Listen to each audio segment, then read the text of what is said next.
Hello, welcome to my home.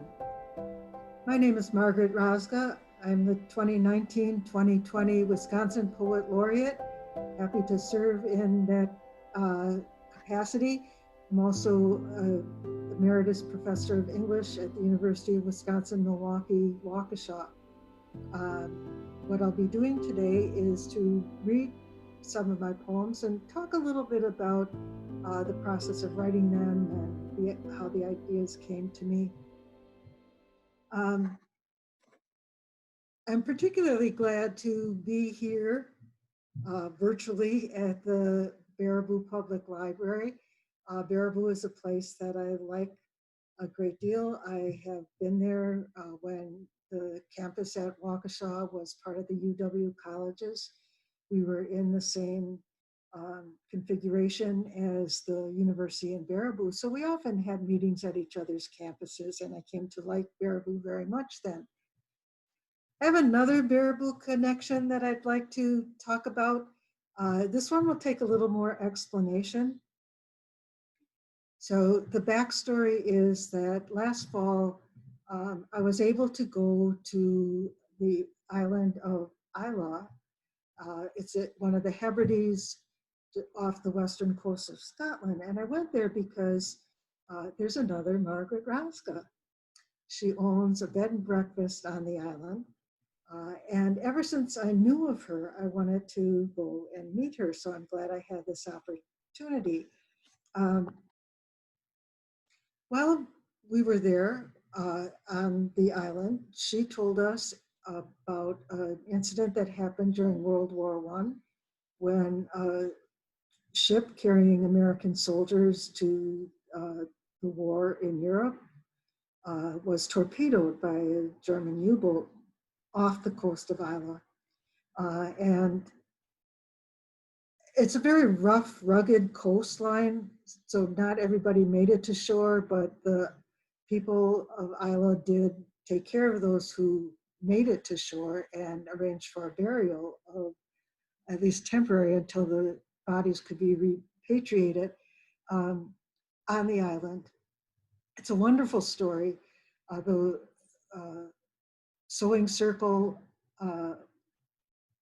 people got together and whatever red, white, and blue fabric they had, they stitched together an American flag so that the people who had not made it could be buried under their own flag. And at the museum in Islay, we found a book about this series of events.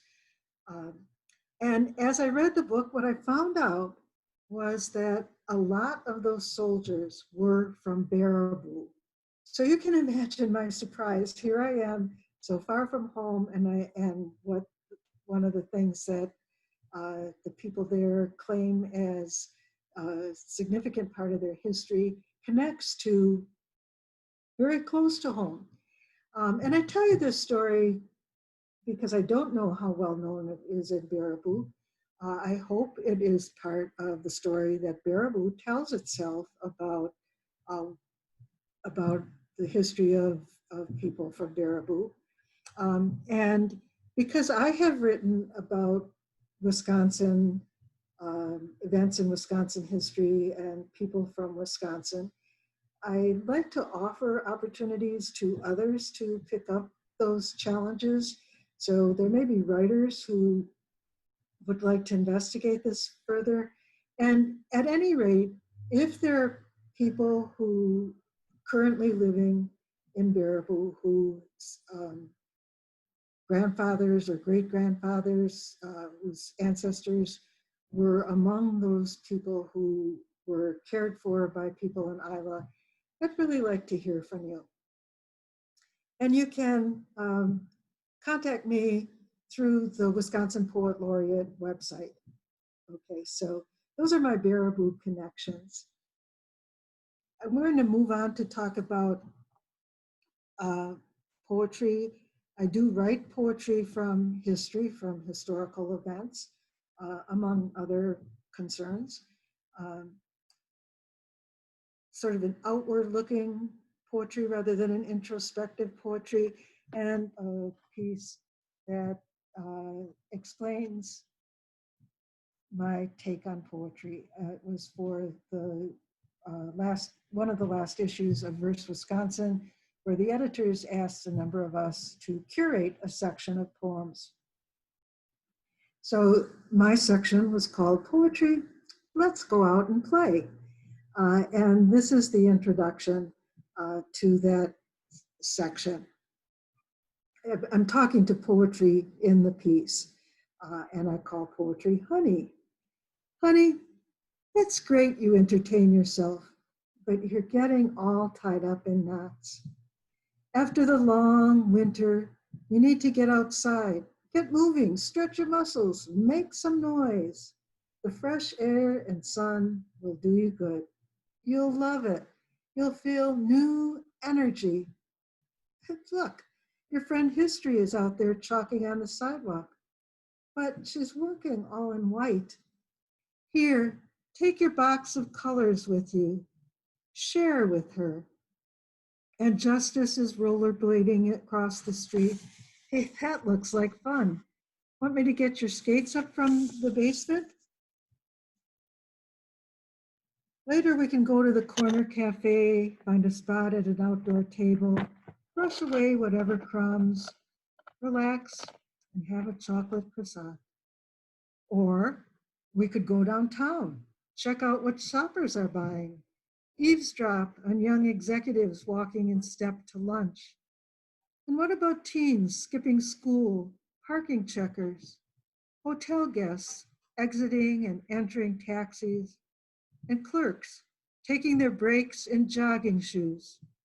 What stories do they have to tell? What's that you say? You want to cross the bridge and see what's happening on the other side of town? Just as I thought. You're getting the spirit. Looks like you're ready to turn up the volume and sing Solidarity Forever with those whose singing cannot be arrested. Once you get started, you want to keep going late into the night. Look at you, hanging out with all your new friends gathered in the light of the moon, spelling out your name. Poetry, you're a love. Now I struggle to keep up with you.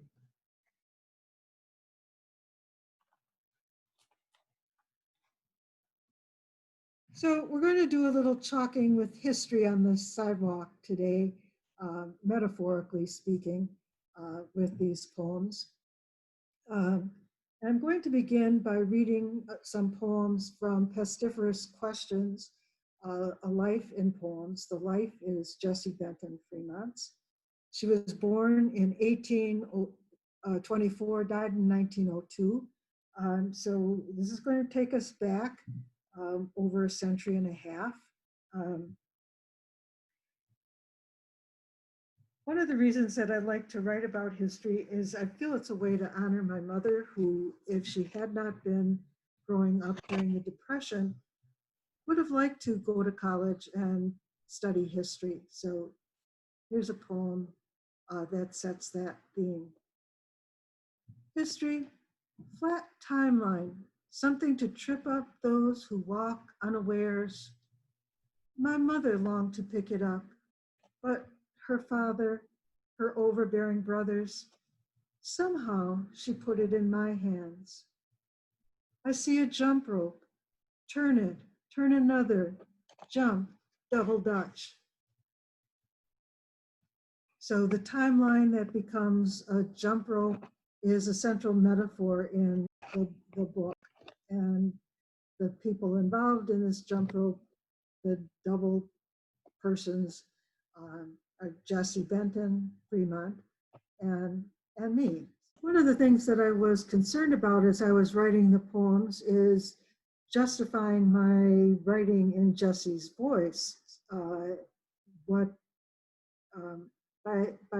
virtue of what could I do that, especially when I made up some details, and that concern comes through in this poem called At the Archives. I was doing research at the American Antiquarian Society, and while it was okay with them to photograph documents for you, photocopy documents for you, they preferred that you use your own camera and just take pictures of them as the document was in a cradle on the desk. The only problem with that was the strong overhead lighting created shadows on the page. And so this poem, at the archives, Rule 2, use book cradles at all times. No matter how I position myself, no matter the angle of my camera, given the abundant overhead lighting, I cannot find a way to photograph any of the documents I place in the cradle on the table without also catching my shadow on the page. So that physical fact of photographing at the archives seemed to me to be a metaphor for the fact that no matter how carefully I read about Jessie, that I was going to be inserting myself somehow. My shadow would show in what I would write. So that is sort of the caution about when I speak in Jessie's voice. But I did read carefully. At one point, she writes to her good friend, Elizabeth Blair Lee, this statement that clued me into the fact that I would have to read behind the lines. Jessie, my dear friend Lizzie, Elizabeth Blair Lee, because our fathers think alike, because we're alike, yet different, because we're close as sisters, because your quiet invites my voice, because I never said so much about myself to anyone but you before. So I paid particular attention to Jessie's communication with Elizabeth Blair Lee, at least for the period of her life that lasted. Elizabeth Blair, before her marriage, was a member of the Blair family whose house was across the street from the White House. Her father, Elizabeth Blair's, and Jessie's father, Thomas Hart Benton, a senator from Missouri, were good friends. The Blair family was involved in politics. Well, we'll get to all of that in a minute. There came a point at which the friendship ran into difficulties. But how did I discover Jessie? I was traveling in Arizona, and I like to read about the place where I'm traveling. So at some historic site, I picked up a copy of her collected letters. Her husband, John Charles Fremont, among other things, was at one point territorial governor of Arizona. And so that's why Fremont things were at historical sites in Arizona. The book intrigued me. The Jessie that was so, had such multiple aspects to her personality, just pulled me in. So this poem is called Let Me Not Misspeak, The Letters of Jessie Benton Fremont. I opened the book to her letter dated 5 years after her marriage. On the page, a voice pleading with her husband, an undertone claiming my ear. How old are you? You might tell me now I am a colonel's wife. Won't you, old Papa? Poor Papa. I read fiction fashioned out of Jessie's story. The author, tone deaf, dedicates it to his wife as if she were Jessie's shadow, he and Fremont, heroes, each she thus reduced to an immortal wife. I try to imagine a capital girlhood, daily guests for breakfast, for dinner, a small table in a separate room for children who misspeak. Having misspoken, Jessie learns, prompt others, reply briefly, and smile. I visit the archives where in Fremont's grand leather-bound memoirs, her introduction celebrates the happy chance which made her the connecting link in our manifest destiny, as if it were all glory, as if there were no rifts between husband and father, as if no indigenous people were displaced, no one lonely, hurting. I touch those gold leaf pages. They impress, but cannot convince me. Between the fragile pages of father and husband-centered history, I dig like crazy. And so I find Jessie.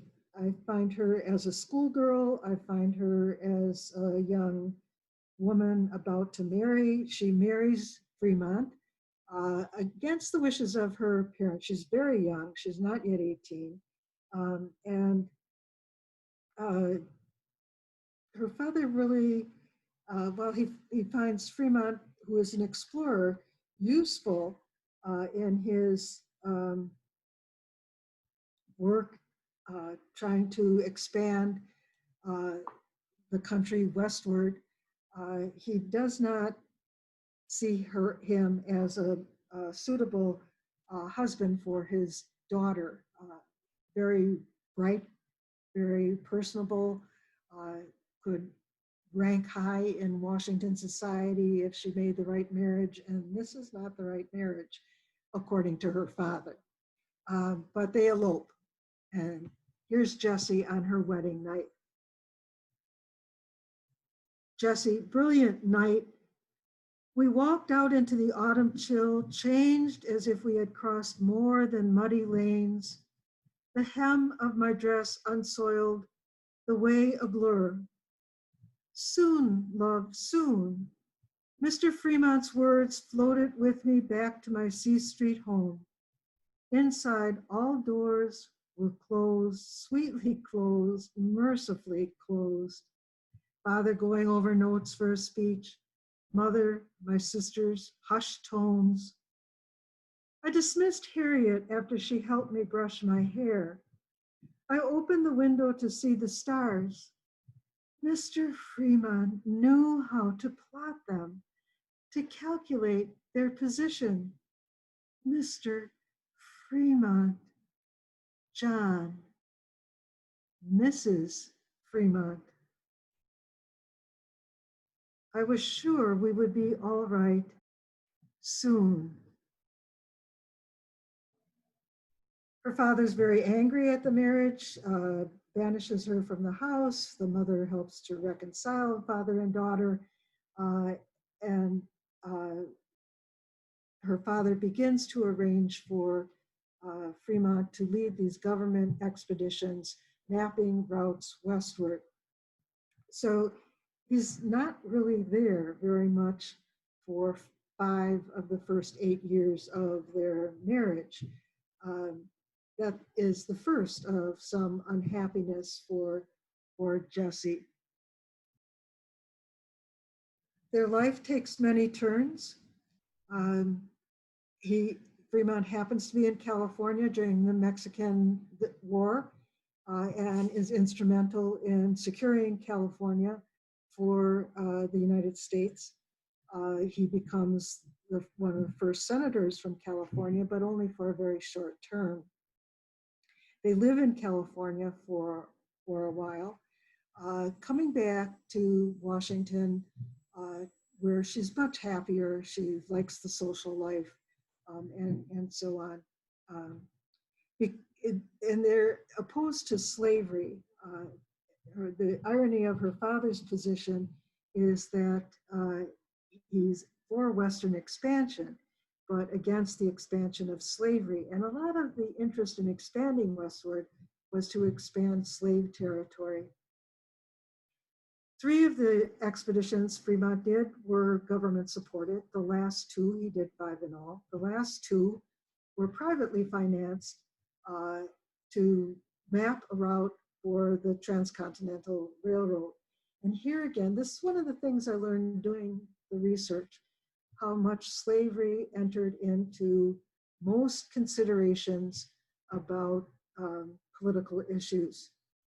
If the transcontinental railroad was built on a southern route, it would be much easier to build, the weather would be better, but that meant that slavery could more easily be expanded westward. If it was built on what is called a mid-continent route, it would be harder to build, they'd have to contend with winter, but it would somewhat impede the expansion of slavery. So John is sent to map this mid-continent route in 1853. The trip really does not go well. And this is Jesse while John is gone speaking. Jesse, the fifth expedition, 1853, 4 months and no word from Mr. Fremont. Father, cold, unsympathetic. He talks Kansas, only Kansas, the territory. Divide it obliquely as rivers flow southeast from northwest. Kansas, Kansas, 3 times Kansas. Father talks a mid-continent path for the railroad, our Pacific ports. He believes we must expand. He lost his Senate seat and then a House seat, still talking expansion westward. What he dare not say without expanding slavery. Father, they don't listen. They won't listen. You argued statehood the 30 years they ignored Oregon and let British claims manifestly linger. Now they want territory because it is Southern, because they want slaves.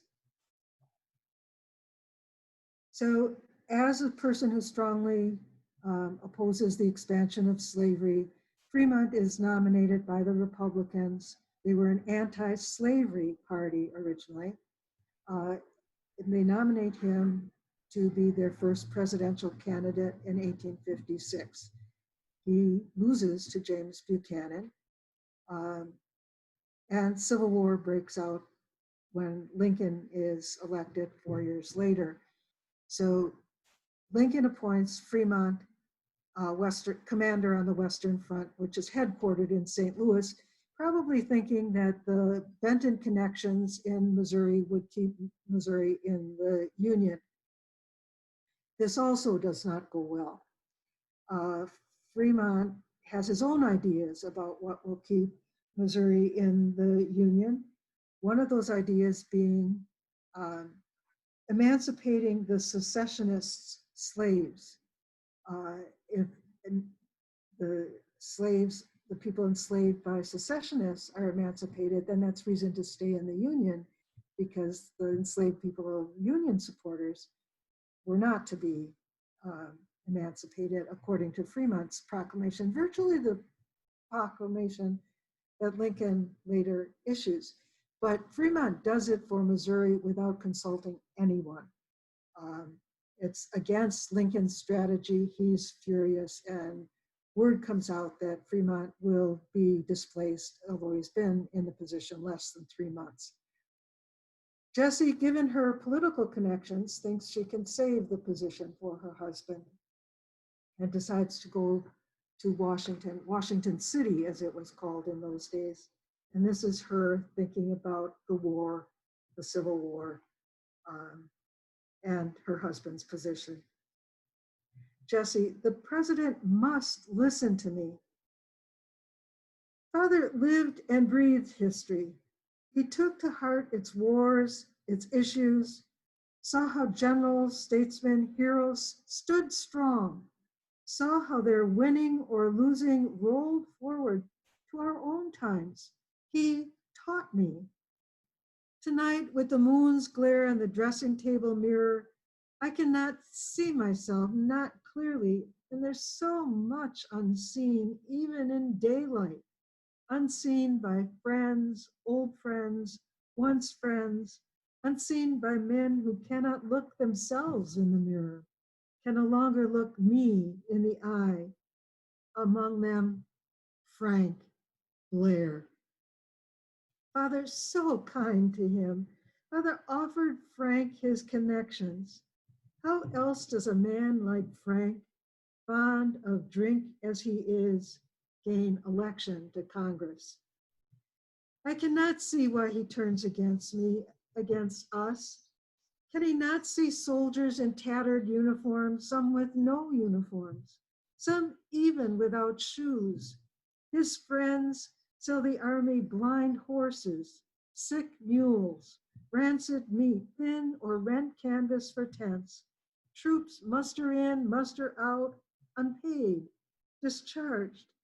How the greedy love war, the money to be made. Can't they see? Such an ill-equipped army cannot win this necessary war.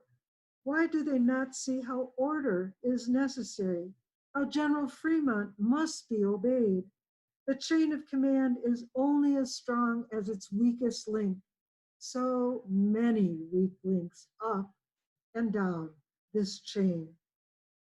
The great cause of this war, emancipation, they do not, cannot, will not see. They refuse to see how it rallies new volunteers despite the cold, the need to bring their own guns and horses, even their own food. Thus, this war will be won only if we fight for a great cause. This mirror, this moon, I want to see myself clearly. I will be seen. I will tell what I see. Officers duck, dodge, shun, evade responsibility. They say General Fremont's guard too showy. They say his style too aloof. They disregard his orders. They mock him. They show no will to win. They seem not to care. They want the general replaced. I must to Washington City. The president must see me, must listen, must know why the general's order must stand, why we must emancipate the secessionists, slaves. General Jesse, they call me. Why do they hate us? Why do they hate me? Lincoln does see Jesse, but he does not heed her plea. Fremont is dismissed, and Jesse and John go back to private life. John takes up investing in railroads, which also doesn't go well.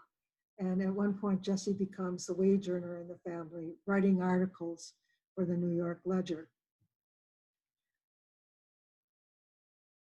So there are a lot of adventures to her life. She had many strengths, had some achievements, had shortcomings, had some failures, and they're pretty much all recorded in the book. But I want to jump ahead now to the final poem in the book. I pick up the jump rope image again and talk about why I considered writing about Jesse. Why Jesse? In 2009, double Dutch became a varsity sport in New York public schools. It requires at least 3, 2 to turn the rope, 1 or more to jump. History is a timeline. Those who do not know history leave it lying underfoot. We trip on it again and again. I think today is one of those times where we are tripping on this history, this racial history again. And so I want to move forward in time. Another of those times when history was tripping us up was in the 1960s. In Milwaukee, it was a time of fair housing marches. And so I'd like to read a couple of poems from my book about those open housing marches, 200 Nights and One Day. The title of the book refers to 200 nights, 200 consecutive nights of marching for fair housing from August 28th, 1967 to the middle of March, 1968. This was not actually the beginning of interest in housing on the part of the NAACP Youth Council and Father Grappi, who led those marches. Val Phillips, Alder Phillips, the first African-American and the first woman on the Milwaukee Common Council, had first introduced a fair housing bill to the Milwaukee Common Council in 1962. But it was pretty much ignored all of the 3 or 4 times that she introduced it. So we got together and raised the profile of the issue. This first poem that I want to read talks about the Milwaukee Fair Housing Campaign in relationship to the bigger civil rights movement. So I'll mention some events and places that you probably associate with civil rights. The poem is called Prologue to Milwaukee. Before Milwaukee and south of Wisconsin, people on the march, boycotting buses, no more pay up front to go to the back, no more sitting in the back, no more looking down, looking away, no more people on the march, sitting in at lunch counters. Greensboro, Nashville, denied service, beaten, jailed, but their spirit resists arrest. Advances, people on the march to the county courthouse, Washington, D.C., the Lincoln Monument, the Jefferson Memorial, all the way from Selma to Montgomery, Chicago into Cicero. Cicero? History remembers the dream, forgets nightmares. Those startled awake, stay awake. Remember, try again, march on, inspire, individual photos, moving pictures, people on the march, moving north, Milwaukee, moving into the heart of a young African-American woman, a lawyer, married to a lawyer, but they live with negatives, blockbusting, and restrictive covenants.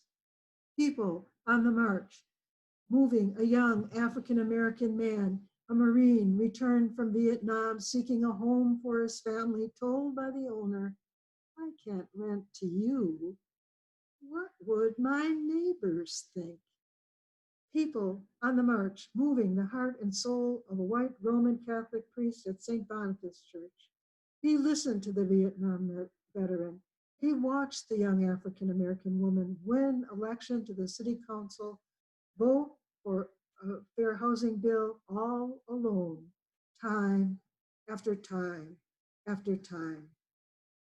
People on the march, moving history into drama, the setting, Milwaukee, St. Boniface Catholic Church, the 16th Street Viaduct, the 15th Street Freedom House, Kosciuszko Park, Wisconsin Avenue, City Hall, the city jail, the cast of characters, people, young and old, black and white, powerful and challenging power. The plot, wind from the south, southeast, dreams, nightmares, closed doors, closed still. The rising action, the turning point, the denouement, lights, camera, action, 200 nights of marching, people on the march, Milwaukee, Milwaukee. An epilogue maybe in your steps, maybe the other side of the long expanse of bridge you think you can't cross. The long expanse of bridge was the 16th Street Viaduct, now renamed the James E. Grappi Unity Bridge. And the most dramatic of those 200 nights of marching took place as marchers from the north side, largely African-American, moved across that bridge onto the south side, at the time largely white. I grew up on the south side of Milwaukee, unlike many of the other members of the NAACP Youth Council. I was not fearful of walking on the south side. I've been doing it all my life, but this was different. So here's my story of crossing the 16th Street Viaduct, August 28, 1967. 16th Street, no big deal. In high school, after football or basketball games, we'd go to Pepe's. They had great pizza and we'd always find friends there. Yet I could not be sure now this was not high school and I had new friends. We marched past Pepe's. I looked at the expanse of window. I touched the glass. It was cool and smooth. No one stood in this doorway. No one glared at us through their windows. I thought, it's okay. I know this place. I'll be all right. We'll be all right. I didn't look at the crazy Jim's crowd. Too scary. Up ahead was a stretch with fewer people. When we get there, I thought, we'll be okay. But something changed. I felt like I had been in a tunnel and was emerging into noise, like the noise of a crowd at a football game, the noise of the home team's fan and you're the visitor. No, listen, that's not really it. That's not even close. It's something deeper. It was a wave of hate, the sound of hate, blurring individual words in the counter demonstrators' chant. We turned onto Lincoln Avenue, the crowds thickening again. I couldn't ignore it anymore, the blunt force of hate, finding a rhyme and a rhythm. At Kosciuszko Park, we huddled around picnic tables, keeping very close to be able to hear. Some man, called himself district park supervisor, said we couldn't give speeches. A picnic permit, he shouted, a picnic permit does not allow speeches. We prayed for peace, for justice, Father Grappi leading us. Then back up Lincoln Avenue, sometimes almost running, police, nightsticks angled across their chests, sometimes pushed back on people trying to get at us. The crowd noise was like a dome enclosing us, the whole dome moving rapidly down the street. My face was wet with sweat. I was not crying. But how had I walked these streets all those years and never seen the ugly?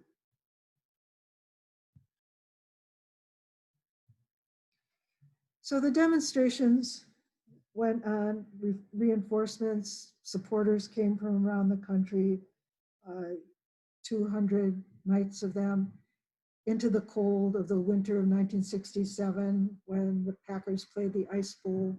We were marching, at least some of us were. The crowds thinned.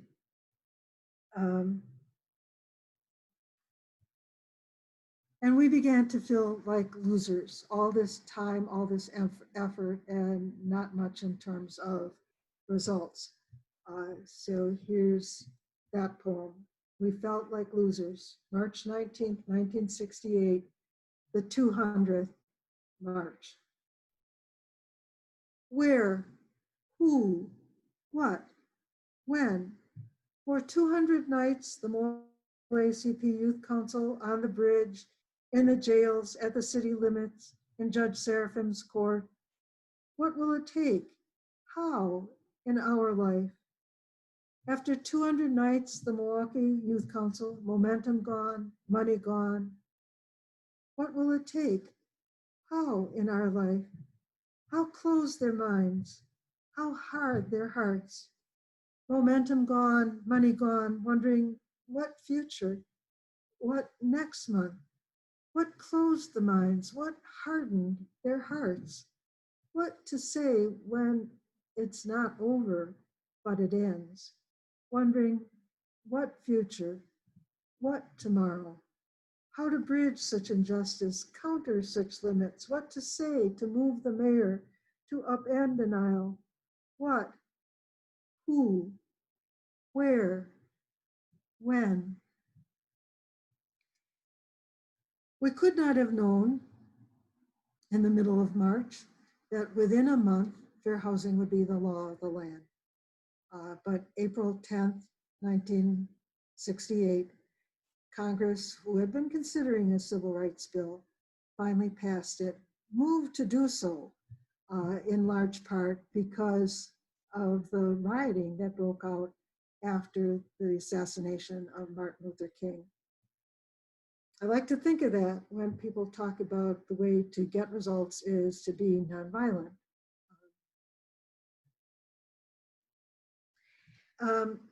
So the fair housing law was passed then by Milwaukee, a stronger bill than the federal bill in terms of recourse for people who were discriminated against. At the end of April, after spring elections, and new members of the Common Council were elected. Flash forward, we're still waiting for enforcement of the affirmatively furthering fair housing provisions of the 1968 Civil Rights Act. And one of the current controversies is about whether to roll back even the desire to do so, the mandate to do so. Fortunately, this time, real estate companies and other corporations are saying, no, don't roll it back. We need to have that law in place today. And so what I'd like to do is to read a couple of more recent civil rights poems. One of them was written after I accompanied a group of Milwaukee public middle and high school students to Jackson, Mississippi for the 50th anniversary celebration of Mississippi's Freedom Summer. And then we did a tour, civil rights tour of the South, including stopping in Meridian, Mississippi, where a member of Milwaukee Youth Council from the 1960s now lives. And she escorted us to visit the grave of James Chaney, one of the civil rights workers from Meridian, who was killed in 1964 for working on voter registration. At James Chaney's grave 50 years later, stone on stone, granite, my pebble, they were buried together before they could not be buried together. Alone, voice and tones, my life is not my own. Some live, though they have been killed. The body turns to stone. You cannot kill the spirit. I've been to Mississippi many times. I've been standing here since I came of age. I do not know where Michael Schwerner is buried, how to draw a stone like so many eyes, so many small fish, like so many hearts, hands, secret stories that lie on the ground waiting to be told. Here are the stones. No flat, oval stone, the kind to skip in the lake. No photo in the oval, negative space. A rock, a stone, 3 bodies and more fished out of the river, into the earth, into stone, into words, words again to be embodied. There are those who are dead, yet live forever. A word of explanation about the stone on stone. There's of course the gravestone, but the custom is for people who visit the grave to leave a pebble on the gravestone as a sign of their respect and a sign of their having been there to honor the dead. So all of us who were on this trip had pebbles that we put on the grave of James Chaney. It's again one of the ironies of history that when James Chaney and his fellow civil rights workers, Michael Schwerner and Andrew Goodman, were killed, the people who killed them buried them together.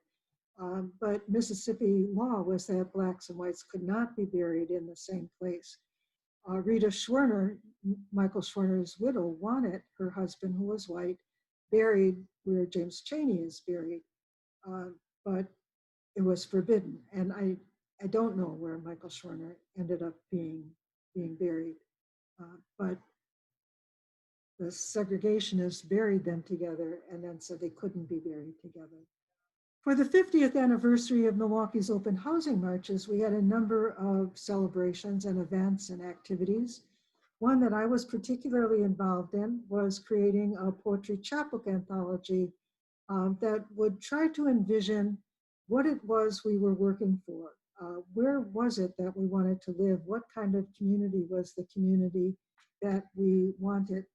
And my poem in that chapbook is called Cake and Lemonade for Neighbors.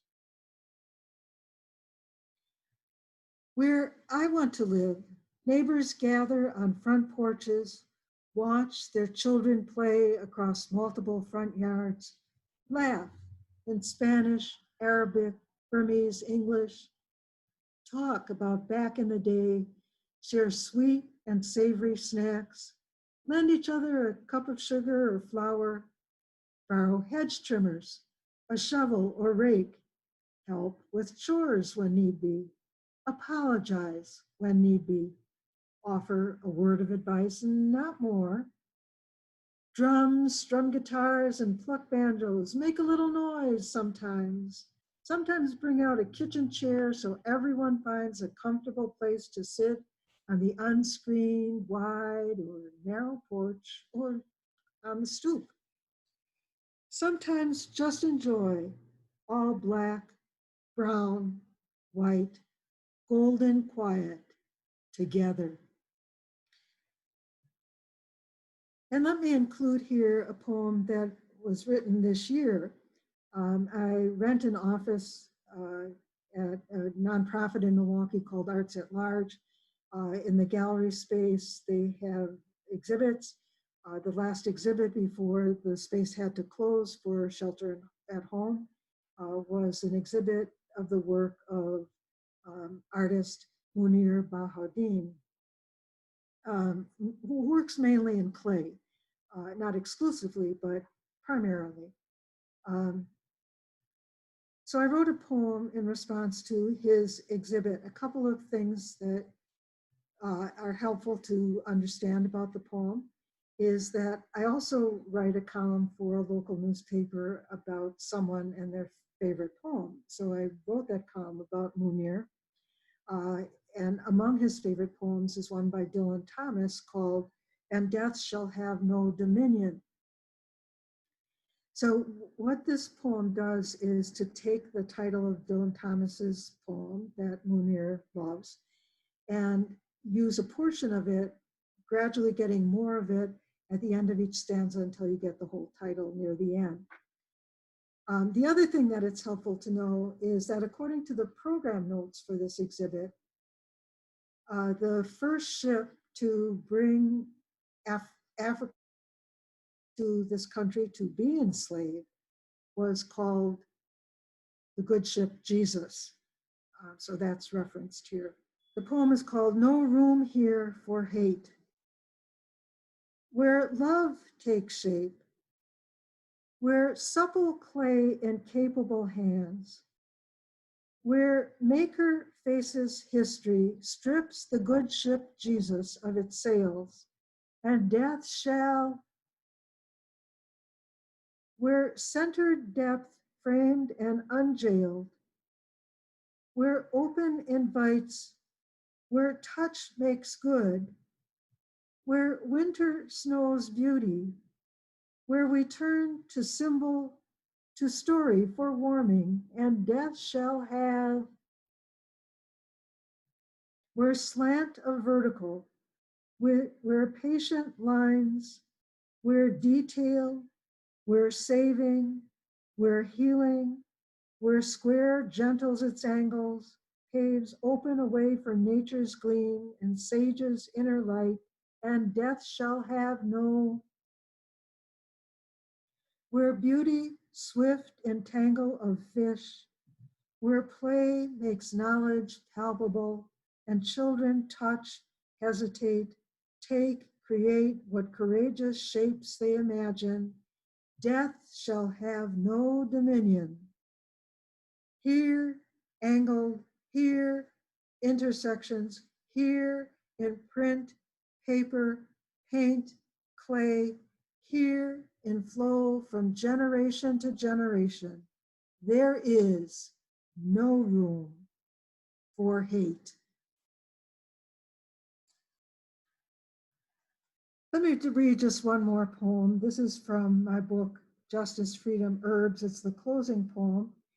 It's called Housewarming Prayer, and it was written for my friend, poet, writer, Andy Kumble Floyd, who lives in southwestern Virginia on a farm that had once been a plantation, and she has done research about the enslaved people who lived there and are buried there, and shares that information with people who are coming to look for information on their ancestors. Housewarming prayer for Andy Kumble Floyd. Let there be cinnamon and nutmeg to grace the flavor of pumpkin soup and apple pie. In honor of Ruth, let there be fragrant spaghetti sauce. In memory of Georgina, let it begin with garlic and parsley. Let all the named and nameless women who ever cooked in this kitchen return with their blessings. Let all the dear women who wanted to or who had to start over, start here with me. Let us continue in each other's names. Let there be clean water, clean dishes, clean floors, clean windows, clean air, and inviting mountains that extend and anchor my view. Let there be firm footing, an open door, and friends. In honor of those who have been bruised, let the words of the unheard be heard. Let there be plum trees. Let there be a porch swing and cafe chairs and rocks at the side of water where I can dangle my feet.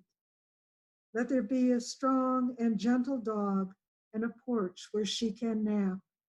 Let there be goats to tend and the skill to tend them. Let there be a horse to groom, train, and ride. Let there be books to hide in and emerge from with renewed courage. Let there be writers and writing here at work and here in spirit. Let there be James Baldwin, Lopez Lamong, Aggie, and Gruff. In memory of all who worked or who were denied the land and who imagined what it could be, let there be mercy. Let justice flow like water and integrity like an unfailing stream. Let there be local prophets like Amos. Let there be justice, freedom, and herbs. That's my wish for us. That's the note on which I'll conclude. Thank you for being here.